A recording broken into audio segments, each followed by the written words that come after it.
I graduated from college and moved to Columbus, volunteered with a bunch of different organizations and worked retail for a few months before I finally landed on my feet. And on October 5th of 2009, my professional career began and my life with the Harmony Project began. I spent the next 3.5 years with the Harmony Project and had so many amazing opportunities, performing on the stages of some of Columbus's best venues, singing One Voice in front of Whoopi Goldberg in the middle of Nationwide Arena, rubbing elbows with some of my favorite PGA golfers during the President's Cup opening ceremony, and volunteering and beautifying our city and supporting our community members on so many occasions. All of these opportunities I never would have had. But as much as I love the Harmony Project and Columbus, I had always dreamt of living here in New York City. And in 2013, I worked up the courage and made the biggest leap I've ever made in my life. This city is everything I could have ever imagined. It's vibrant, the opportunities are endless, but it's really easy to feel like your voice doesn't matter among 9 million others. While I'm a New Yorker now, no matter where my travels, career, or relationships take me, Columbus will always be my home. And that's why New York life gets put on hold when it's Harmony Project concert time. When I stand on that stage singing with over 200 other voices, many of whom have become a second family to me, I know that's where my voice counts. I know that's where my voice matters. I was a happy camper when I retired. I was finishing a pleasant career, mostly in journalism. My wife Marlene and I had children, grandchildren, lots of time now to spend with them. We loved to travel. We had a lot of other interests that we shared, especially music. That was the way it worked for the first few years. And then my wife developed cancer. After a 10-year battle, she passed away. We had been married for 54 years, which started early in our 20s.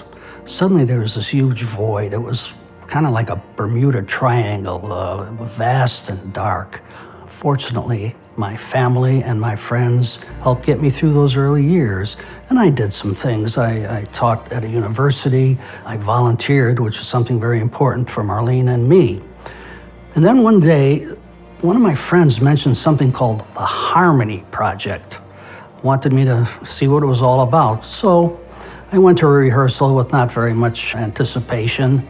After about 5 minutes, I was sold. They rocked.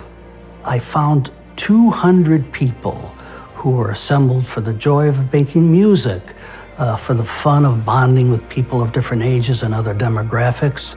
One day, I was shocked when I looked over into the soprano section, and there was the rabbi who had been on the staff of the hospice where my wife and I spent our last journey together.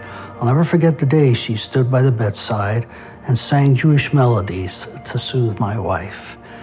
Here we were together again. And here I am. I'm with my 200 of my new best friends, contributing to the community, enjoying music. And one thing I do know, my 82-year-old voice still matters. I've been singing in choirs all my life. But I knew to sing in this choir, I would need someone to help me with the cues because David changes things up from week to week. And so at my first rehearsal, I met a woman named Jen. A couple rehearsals in, I'm having a wonderful time, and I get introduced to a new choir member and asked, would I be interested in sitting next to her? She happened to be blind. Could I help her, get around and do what she needed to do? We introduce each other, a couple rehearsals go by, and I realized, to help her would mean that I would need to give her the cues and make sure that she understood what the music was and how it was being given to us through David's direction.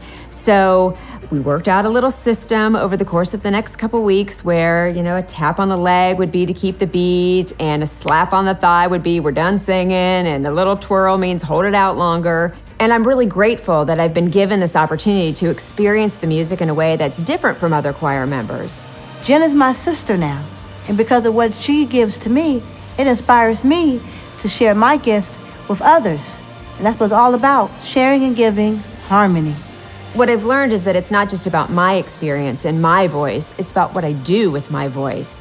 So by meeting with kids weekly and by teaching them that they have a voice and that they turn around and in turn use that voice to do good in the community, then we're paying it forward. We're doing exactly what the Harmony Project is all about. Every voice matters.